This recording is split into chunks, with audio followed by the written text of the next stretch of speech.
Start చేద్దామా?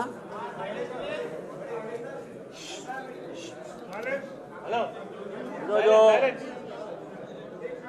సర్దార్ వల్లభాయ్ పటేల్ వారి యొక్క 75వ వర్ధంతి సందర్భంగా భారతీయ జనతా పార్టీ కార్యాలయంలో వారికి మేము పుష్పాంజలి అదేవిధంగా నివాళులు అర్పించడం జరిగింది. ఈ వ్యక్తి అయితే దాదాపు 560 చిన్న చిన్న రాజ్యాలని కలిపి ఒక మహాన్ భారత్ కింద తీర్చిదిద్దిన వ్యక్తి.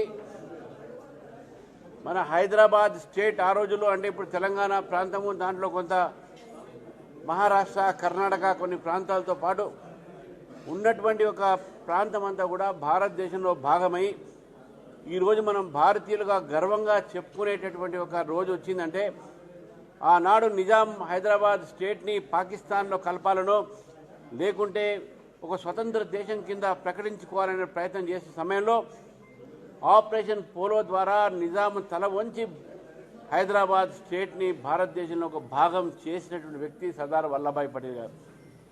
కాబట్టి ఎవరైతే ఈ యొక్క దేశంలో మొట్టమొదటి ఒక హోంశాఖ మంత్రిగా ఆ రోజు జవహర్లాల్ నెహ్రూ గారు ఒక మాట అన్నారు, మనం ఏదైనా రాజకీయంగా మనం ముందుకు పోవాలన్నా చేయాలన్నా ఎప్పుడైనా అవసరం పడితే రాజ్యాంగాన్ని కూడా మీరు పక్కకు పెట్టండి, మనం చూసుకుందాం అనే మాట మాట్లాడారు. దాని తర్వాత శ్రీమతి గాంధీ గారు రాజ్యాంగాన్ని కాలరాసి ఎమర్జెన్సీ డిక్లేర్ చేయడం జరిగింది. మరి నెహ్రూ గారిని ఎదిరించినటువంటి వ్యక్తి, రాజ్యాంగాన్ని కాపాడాలనే వ్యక్తి ఆ రోజు అన్నటి వ్యక్తి సర్దార్ వల్లభాయ్ పటేల్. సర్దార్ వల్లభాయ్ పటేల్ని కాంగ్రెస్ మర్చిపోయింది. ఎవరైతే రాజ్యాంగంని అవహేళన చేశారో, ఎవరైతే రాజ్యాంగాన్ని కాలరాశారో వాళ్ళని మాత్రమే కాంగ్రెస్ నేతలు, పార్టీలు గుర్తుపెట్టుకుంటున్నాయి. ఈరోజు రాజ్యాంగాన్ని కాలరాసింది శ్రీమతి గాంధీ గారు. మరి ఆ రోజు ఎలక్షన్ కమిషన్ మాట్లాడుతున్నారు, మనం అపాయింట్ చేసింది వాళ్ళు. వాళ్ళ సమయంలో ఎలక్షన్ కమిషన్లు అపాయింట్ చేస్తే ఆ రోజు అద్వానీ గారు పార్లమెంట్లో అడిగారు, ఎలక్షన్ కమిషన్ ఆఫ్ ఇండియా నిర్ణయంలో అపోజిషన్ పాత్ర ఉండాలి, లీడర్ ఆఫ్ అపోజిషన్కు ఛాన్స్ ఏంటంటే అవసరం లేదని చెప్పడం జరిగింది. ఈరోజు అదే కాంగ్రెస్ పార్టీ నాయకుడు మమ్మల్ని పిలుస్తున్నారు కానీ మా ఒక అభిప్రాయం తీసుకోవట్లేదు. కనీసం మిమ్మల్ని పిలవడం జరుగుతుంది, మీరు అభిప్రాయం ఇస్తారా లేదా, ఎప్పుడైనా లిఖిత పిలువుగా ఇచ్చారో ఏవో తెలియదు. కాబట్టి అటువంటి ఒక నేపథ్యంలో ఈరోజు మళ్ళీ కాంగ్రెస్ పార్టీ రాజ్యాంగం మీద మాట్లాడుతున్నారంటే చాలా హాస్యపదమైన విషయం. నిన్న ఓట్ చోరీ అని చంపి మాట్లాడటం జరిగింది. అక్కడ Priyanka Gandhi election commission of ఇండియాని బెదిరిస్తుంది, వాళ్ళ పేర్లు తీసుకొని వాళ్ళు బెదిరిస్తుంది. గతంలో వాళ్ళని కాల్ చేస్తా అని చెప్పింది, ప్రజల్ని కాల్చేయమని చెప్పింది. ఇది వాళ్ళ ఒక రాజ్యాంగబద్ధమైనటువంటి ఆలోచన. నేను రేవంత్ రెడ్డి గారు ముఖ్యమంత్రి గారు ఢిల్లీలో మాట్లాడుతూ మీ అధికారం పోతుంది, మీ ఓట్లు పోతాయి, ఓట్లు పోతే ఆధార్ కార్డు పోతుంది. అరే ఓట్లు పోయేది ఎవరిది? పాకిస్తాన్ వాళ్ళది, బంగ్లాదేశ్ వాళ్ళది, రోహింగ్యాలది. భారతీయులు ఓట్లు పోవు. మీకు వాళ్ళ మీద అంత ప్రేమ ఎందుకు? పాకిస్తాన్ మీద మీకు ఎందుకు? బంగ్లాదేశ్ వాళ్ళ ప్రేమ ఉన్నది మీకు ఎందుకు? ఈ యొక్క చొరపాటు దాటి వాళ్ళ మీద ప్రేమ ఉన్నది. వాళ్ళ ఓట్లు తీస్తే మీకు నొచ్చేది ఏంది? భారతీయ జనతా పార్టీ ప్రశ్నిస్తుంది. ఈరోజు రాజ్యాంగంలో ఎక్కడ కూడా భారతీయులు ఇతర వాళ్లకు ఓటర్ లిస్టులో పేరు ఉండాల్సిన వీలు లేదు.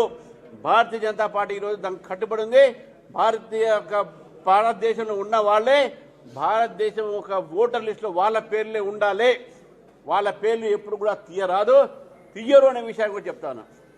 ఈరోజు ఎస్సీలు, ఎస్టీలు, బీసీలు, మహిళలు, అదేవిధంగా మైనార్టీలు అందరూ కూడా బీజేపీ యొక్క ప్రభుత్వంలో రకరకాలైనటువంటి ఒక సంక్షేమ పథకాల ద్వారా లబ్ధి పొందుతుంటే ఈరోజు కాంగ్రెస్ పార్టీ దాన్ని ఓడ్చుకోలేక అన్నీ ఓడిపోయి ఈరోజు మాట్లాడుతూ ఉన్నారు, ప్రజల్ని రెచ్చగొడతా ఉన్నారు కులం పేరు మీద, మతం పేరు మీద, ప్రాంతాల పేరు మీద. కాబట్టి కాంగ్రెస్ పార్టీని నేను హెచ్చరిస్తా ఉన్నాను, మీరు ఈ రాజకీయాలు బంద్ చేయండి.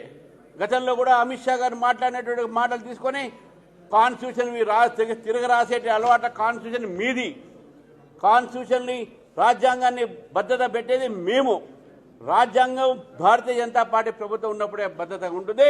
మీ ప్రభుత్వంలో రాజ్యాంగాన్ని మీరు కాలరాశారు, రాజ్యాంగాన్ని మీరు అవమానపరిచారు, రాజ్యాంగ సంస్థల్ని బలహీనపరిచింది కాంగ్రెస్ పార్టీ. కాబట్టి ఈరోజు భారతీయ జనతా పార్టీ నిన్న జరిగినటువంటి ఒక ఓట్ చోరీయో లేకుంటే చోరోంకి బయటకో నాకు తెలియదు ఏం జరిగింది అక్కడ. మనం చూసినాం మాటలన్నీ కూడా మోదీ గారి యొక్క బొంద పెడతారంట. బొందబెట్టి చూస్తాం, ప్రజలు మీ పార్టీనే బొందబెట్టారు. ఒక 2 రాష్ట్రాలు మిగిలినాయి, అది కూడా బొందబెట్టే సమయం వచ్చింది. కాంగ్రెస్ పార్టీని ఈ భారతదేశ ప్రజలు బొందబెడతారు. ఆ బొందబెట్టడంలో ఇంకా 2 ఉన్నాయి, 2 రాష్ట్రాలు. ఇక్కడ కూడా కాంగ్రెస్ పార్టీని ప్రజలు బొందబెడతారని చెప్పేసి కూడా చేస్తున్నారు. ఈరోజు ఏదైతే మాట్లాడుతూ ఉన్నారో, మేము గ్రామ పంచాయతీ అన్ని గెలిచినా ఎన్ని గెలిచినా గెలిచింది అంత పెద్ద కాదు. ఈరోజు బెదిరించి కొన్ని కూడా గెలిచిండొచ్చు, కానీ భారతీయ జనతా పార్టీ మాత్రం గతంలో మాకు 163 మేము గెలిస్తే 2019లో, ఈరోజు ఇప్పటికే 600 పై సర్పంచ్ మేము గెలిచినాము. దాదాపు 4-5 వేల మంది మనం వార్డు మెంబర్ గెలిచినాము. రేపు జరగబోయేటటువంటి 3వ విడతలో కూడా 300-400 సీట్ తెప్పడం జరుగుతాము.